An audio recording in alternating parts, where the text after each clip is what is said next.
رحمۃ اللہ علیہ سنیں، امام ابو حنیفہ رحمۃ اللہ علیہ فرماتے ہیں کہ اللہ تعالیٰ عرش پر ہے. جو اللہ تعالیٰ کو عرش پر نہیں مانتا ہے وہ مسلمان نہیں ہے، اس کا عقیدہ اسلام کا نہیں ہے. وہ کافر الفاظ موجود ہے. اچھا، اس کے علاوہ جبکہ احناف کا عقیدہ جو ہے وہ جیسا کہ میں نے کتابوں سے پڑھ کے سنا ہے، یہ بالکل اس کے برعکس ہے کہ اللہ تعالیٰ انسان کے اندر وجود میں داخل ہو سکتا ہے، خلول کر سکتا ہے. وحدت الوجود کا عقیدہ ہے. حضرت سے صرف ایک آدھی منٹ میں میرے پیارے مولانا نصیب شاہ، امام ابو حنیفہ رحمۃ اللہ علیہ کے عقیدہ کی اس کتاب میں کوئی غلطی ہے؟ آپ کو کوئی اعتراض نہیں ہے؟ اچھا، آپ کا بھی مذہب ہے کہ اللہ عرش پر ہے، ٹھیک ہے. اس کے لیے علم چاہیے. میں آپ سے پوچھتا ہوں، قرآن کہتا امین تم من فی السماء، کیا تم اس سے ڈرتے نہیں ہو کہ جو آسمانوں میں ہے؟ عرش تو آسمانوں کے اوپر ہے، عرش تو آسمانوں کے اوپر ہے. یہ آپ قرآن سے ذرا اس کی تطبیق دے دیں. السلام علیکم جی دوستو، آپ ذرا دیکھیں، مولانا منظور مینگل صاحب کا آمنے سامنے مناظرہ ہوا ہے کہ اللہ کہاں ہے. اہل حدیث علماء سے مناظرہ ہوا ہے، اور اسی طرح امام ابو حنیفہ رحمۃ اللہ علیہ کے حوالے سے آپ ذرا دیکھیں، بہت ہی تاریخی اور شاندار مناظرہ ہے. اب حضرت کا مسئلہ ہے کہ آپ نے احمد بن حنبل کو کیوں چھوڑا، آپ نے یہ ہے کہ شافعی کو کیوں چھوڑا، مالک کو کیوں چھوڑا، ابو حنیفہ کا ٹھیک کر لیا ابو حنیفہ نے. یہ بینی اس طرح ہے کہ ایک راوی مروان کے بارے میں اختلاف ہوتا ہے، امام ذہبی کہتا ہے کہ ایسا ہے، حاتم کہتا ہے کہ ٹھیک ہے. محمد بن اسحاق کے بارے میں امام مالک رحمۃ اللہ علیہ فرماتے دجال من الدجال، دجال ہے. دوسرا کہتے ہیں علامہ ابن الحمام رحمۃ اللہ علیہ فرماتے کہ نہیں، مجھے میں نے اس کو دیکھا، یہ اچھا ہو گیا تھا، آخر میں بزرگ ہو گیا. اب اس کا فیصلہ ہم کس سے کریں گے؟ اس چیز میں جیسے ذہبی سے آپ فیصلہ کرتے، ذہبی نے ٹھیک کر لیا، جیسے ذہبی سے آپ فیصلہ کرتے ہیں حافظ ابن حجر سے، یا کسی حدیث صحیح کے سلسلے میں بخاری پر جیسے آپ اعتماد کرتے ہیں، اس نے ٹھیک نہیں لیا امام بخاری نے. اسی طرح معانی حدیث کے سلسلے میں، مسائل شریعہ کے سلسلے میں، مسائل فقہیہ اجتہادیہ کے سلسلے میں امام ابو حنیفہ کے اس مہارت پر اور اس کی زیادہ صلاحیت پر اور اس کی تقوی اور طہارت پر ہمیں یہ ہے کہ یہ اعتماد ہے. یہ خیال کرنا صحابہ نہیں، صحابہ کی جوتیوں پر ابو حنیفہ کو قربان کریں. جی ہاں، الحمدللہ. جی ہاں، اپنی کتابیں اس کا سیرت نعمان موجود ہے. خود دیوبندی عالم نے لکھا ہے کہ اس کے زمین پر کوئی کتاب نہیں ہے. فقہ اکبر اس کی کتاب نہیں ہے، اس لیے کہ بے سند کتاب ہے، وہ اس کے ساتھ اس کا سند لگا ہوا نہیں ہے. اور نام لکھنے سے اگر ہوتے تو میں اس کے اوپر اپنا نام لکھ لوں گا. نام لکھنے پر جب وہ بات کرتے تو ہم خاموشی کر سکتے ہیں. مصیبت یہ کوئی طریقہ تو نہیں ہے محفل میں. نہیں، ہم نہیں، کوئی معافی کی ضرورت نہیں. اللہ کے ولی خیر ہے، کوئی مسئلہ دیکھیں. الحمدللہ بات کرتا ہوں نا میں.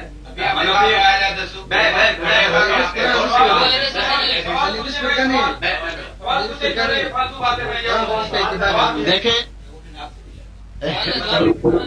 نہیں ہے امام ابو حنیفہ رحمۃ اللہ کے کوئی تصنیف نہیں ہے زمین کے اوپر.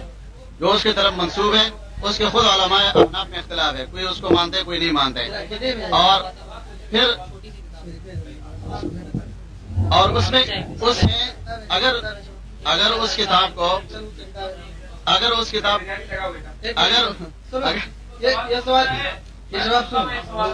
کتاب کو مان بھی جائے نا تو مسئلہ حل ہو جائے گا. کیوں کہ اگر وہ کتاب مانے تو وہ عقیدے پر لکھا ہوا ہے، عقائد پر. اور انہوں نے خود لکھا، یہ میرے پاس کتاب موجود ہے، یوسف لدھیانوی صاحب کی کتاب ہے اختلاف صراط المستقیم، یہ عقائد علماء دیوبند، جو کئی علماء کی تصدیقات اس پر موجود ہے. وہ کہتے ہیں ہم عقائد میں اشعری و ماتوریدی ہے. امام ابو حنیفہ رحمۃ اللہ علیہ کے معتقد نہیں ہے، عقیدے میں اشعری اور ماتوریدی ہے. ہاں اچھا، امام ابو حنیفہ رحمۃ اللہ علیہ سنیں، امام ابو حنیفہ رحمۃ اللہ علیہ فرماتے ہیں کہ اللہ تعالیٰ عرش پر ہے. جو اللہ تعالیٰ کو عرش پر نہیں مانتا ہے وہ مسلمان نہیں ہے، اس کا عقیدہ اسلام کا نہیں ہے. وہ کافر الفاظ موجود ہے. اچھا، اس کے علاوہ جبکہ احناف کا عقیدہ جو ہے وہ جیسا کہ میں نے کتابوں سے پڑھ کے سنا ہے، یہ بالکل اس کے برعکس ہے کہ اللہ تعالیٰ انسان کے اندر وجود میں داخل ہو سکتا ہے، خلول کر سکتا ہے. وحدت الوجود کا عقیدہ ہے. ہم حوالے دکھائیں گے، حوالوں سے دکھائیں گے. ہم اس کے ذمہ دار ہیں، ذمہ داری کے ساتھ بتائیں گے. ہاں، ذمہ داری کے ساتھ بتائیں گے. ڈاکٹر صاحب، اب میں حضرت سے صرف ایک آدھی منٹ میں میرے پیارے مولانا نصیب شاہ، امام ابو حنیفہ رحمۃ اللہ علیہ کے عقیدہ کی اس کتاب میں کوئی غلطی ہے؟ آپ کو کوئی اعتراض نہیں ہے؟ اچھا، آپ کا بھی مذہب ہے کہ اللہ عرش پر ہے، ٹھیک ہے، اس کے لیے علم چاہیے۔ میں آپ سے پوچھتا ہوں، قرآن کہتا ہے امین تم من فی السماء، کیا تم اس سے ڈرتے نہیں ہو کہ جو آسمانوں میں ہے؟ عرش تو آسمانوں کے اوپر ہے، عرش تو آسمانوں کے اوپر ہے۔ یہ آپ قرآن سے ذرا اس کی تطبیق دے دیں۔ امین تم من فی السماء، وہ فرماتے ہیں وَهُوَ مَعَكُمْ أَيْنَمَا كُنْتُمْ، تم جہاں بھی ہو خدا تمہارے ساتھ ہے۔ اور ہوا کے کلام عربی اگر آپ جانتے ہیں، یہی ہے، میں نے عرض کیا کہ اردو کا سہارا تو آپ لیں گے لیکن آپ نے پڑھا نہیں ہے۔ کلام عربی اگر آپ جانتے ہوا ذات وہ آپ کے ساتھ ہے، أَيْنَمَا كُنْتُمْ، اس کا ترجمہ کرو وَهُوَ مَعَكُمْ أَيْنَمَا كُنْتُمْ۔ اچھا، اب میں آپ سے عرض کر رہا ہوں کہ میرا اور آپ کا اس کی میں تطبیق، پہلے آپ تطبیق دے دیں، نہیں دے سکتے تو اس کے بعد میں تطبیق دے دوں گا۔ علامہ ابن تیمیہ رحمۃ اللہ علیہ سے آپ کی کتاب میں بھی لکھا ہے کہ اللہ عرش پر ہے، اللہ اس پر آسمان پر آتا ہے، سمائے دنیا پر رات کو آتا ہے کہ میرا بندہ تو مجھ سے مانگ، میں قبول کروں، کیا تجھے مانگنا ہے؟ تو ابن تیمیہ رحمۃ اللہ علیہ سے پوچھا کہ کتاب میرے پاس ہے، آپ کو دکھاتا ہوں۔ ابن تیمیہ، حضرت اللہ عرش پر ہے، اللہ جب آسمان دنیا پہ تشریف لاتے ہیں تو کیا عرش خالی رہتا ہے؟ نہیں، فرمایا کہ ہاں خالی رہتا ہے۔ یہ آپ کا مسلک ہے، ایسی روایت آپ حنفیہ سے دکھائیں۔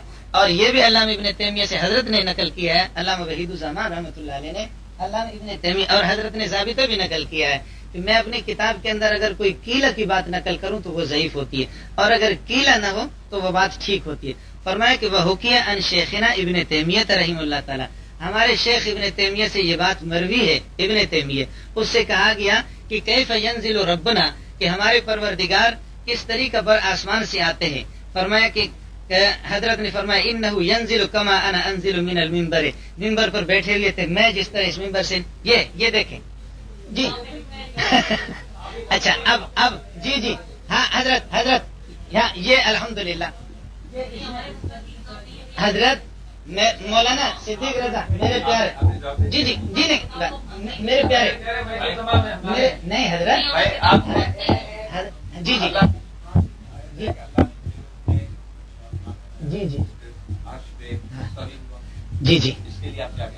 ہاں بالکل قائل ہم، میں یہی جی میں بات کرتا ہوں، ہم بالکل قائل ہے کہ اللہ عرش پر ہے۔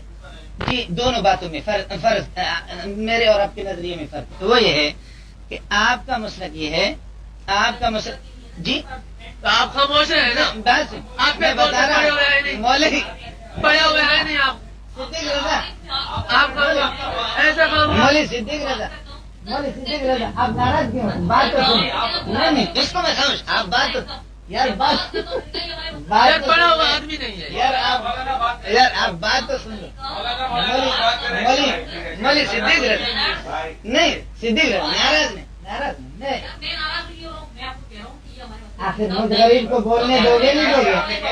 آخر مجھے غریب کو بولنے دو گے یا نہیں دو گے؟ آپ ہی بول دی بولیں گے۔ حضرت تھوڑا سا فرق ہے، میں نے عرض کے ان باتوں کی سمجھنے میں، وہ یہ ہے ہم بھی کہتے ہیں کہ اللہ عرش پر ہے، یہ بھی کہتے ہیں اللہ عرش پر ہے، دونوں میں فرق ہے کہ علامہ ابن تیمیہ، علامہ ابن قیم رحمۃ اللہ علیہ وہ فرماتے ہیں کہ جالس علی العرش، اللہ مستقر علی العرش، الرحمن قرآن میں آیا الرحمن علی العرش استوى، اللہ عرش پر مستوی ہے۔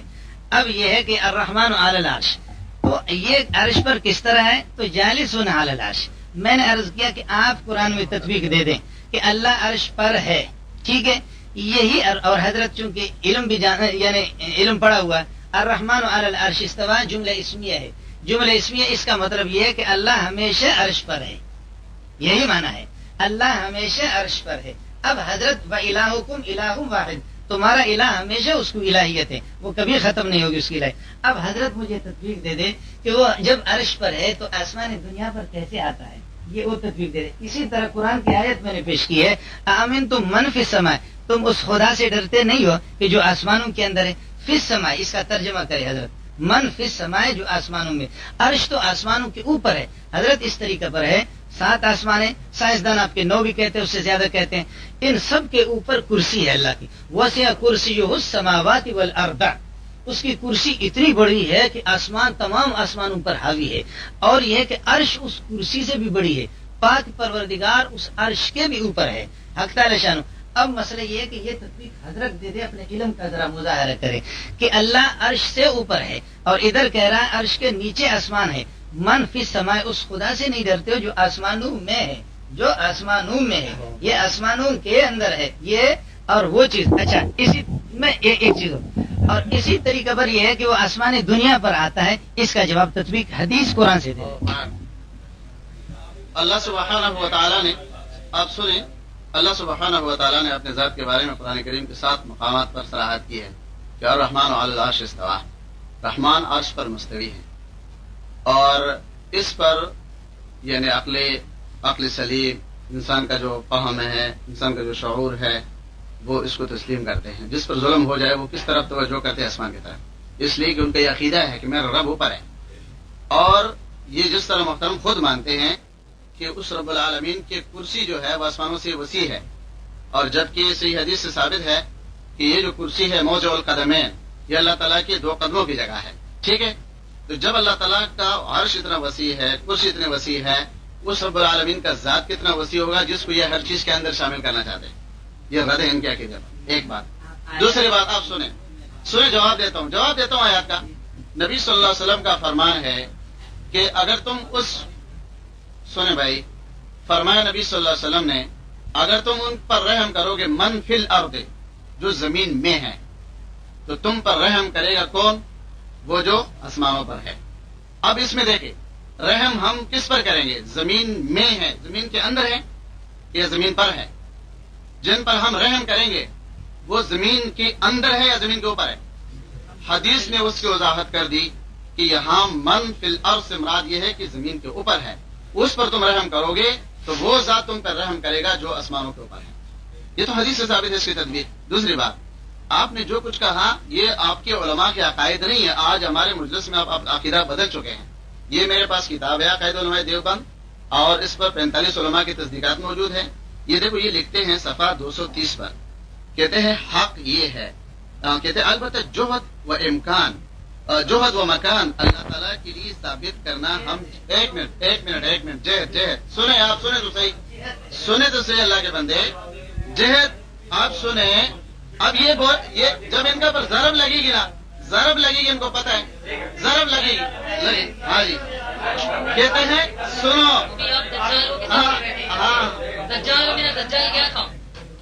آپ سنیں، اردو اور بھی سب پڑھ لیں آپ، لیکن آپ لوگوں کا حال یہ ہے کہ آپ حق سننے کے لیے تیار ہیں.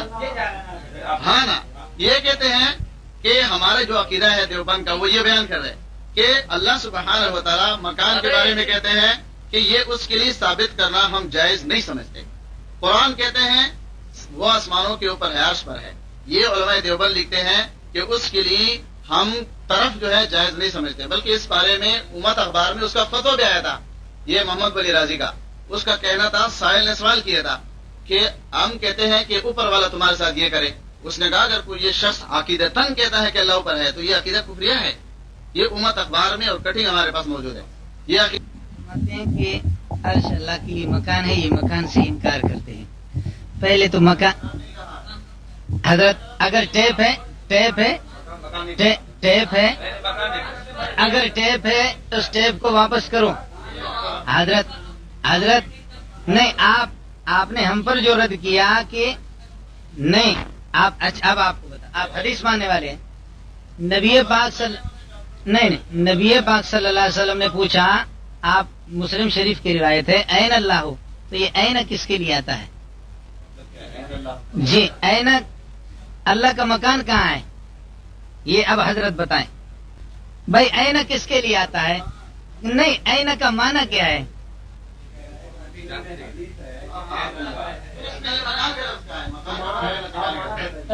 آپ ترجمہ کریں این اللہ ہو. نہیں بھائی، این ہے، این دیکھو نا، فَأَيْنَ تَذْهَبُونَ. دیکھو مترجم نہیں، مترجم. ہاں، کس کا؟ نہیں، آپ نے عربی پڑھا ہے